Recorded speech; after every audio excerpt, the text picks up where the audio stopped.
daily vitamin, stick to my low-dose aspirin regimen, drink red wine because I like it and it's better for me than white wine, and get colonoscopies from time to time. I still go to church, too, regardless of the fact that I get dumb hate emails signed "In Christ," blasting me for everything from my support of President Obama to my having fled my evangelical fundamentalist roots and the Republican Party. This book is for those of us who have faith in God in the same way we might have the flu, less a choice than a state of being, in spite of doubt, in spite of feeling wounded by past religious contagion, in spite of our declared agnosticism or even atheism, in spite of the sorts of idiots like me who are attracted to, or more accurately, bred to religion and run around defending and or criticizing it. This book is part of a conversation, not a sermon. I've written it the way faith in God and everything else happens to me. Happens is the right word. In Hollywood, when I used to work as a movie director, the producers always wanted an arc to the story.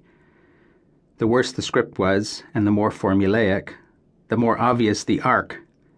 There was a beginning, a middle, and an end, good guys and bad guys, first and second and third acts, leading to the conclusion.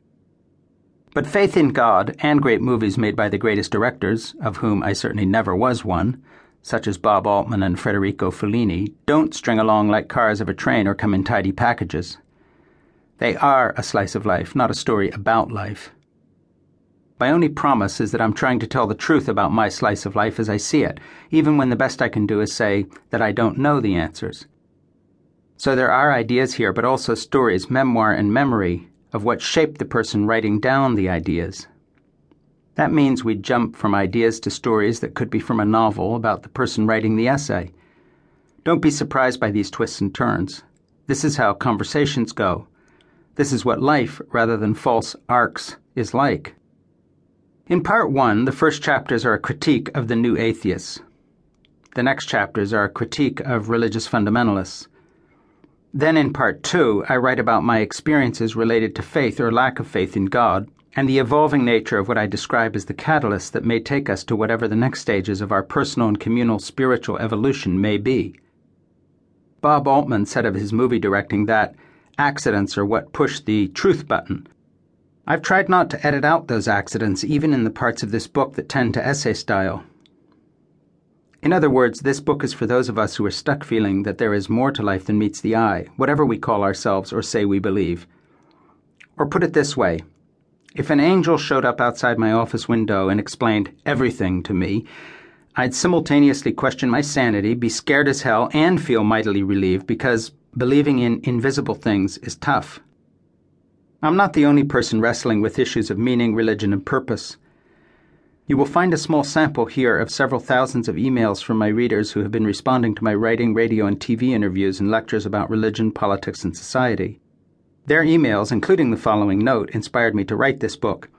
I've omitted names to protect privacy and have indicated trims by ellipses, and each email represents many similar to it.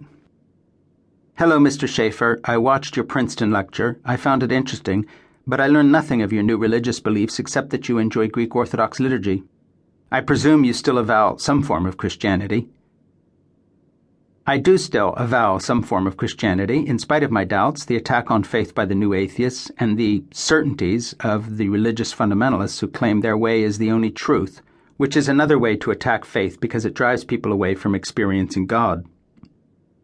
I believe that the ideological opposites I'll be talking about, atheism and fundamentalist religion, often share the same fallacy.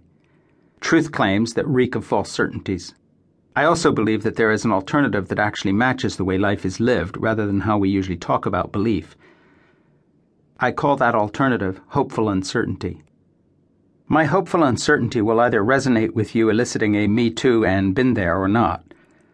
I'm not trying to make converts.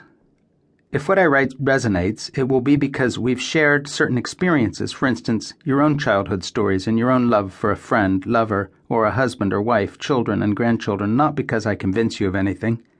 I offer no proofs, there are none. When talking about the unknowable, pretending to have facts is about as useful as winning a medal from the Wizard of Oz.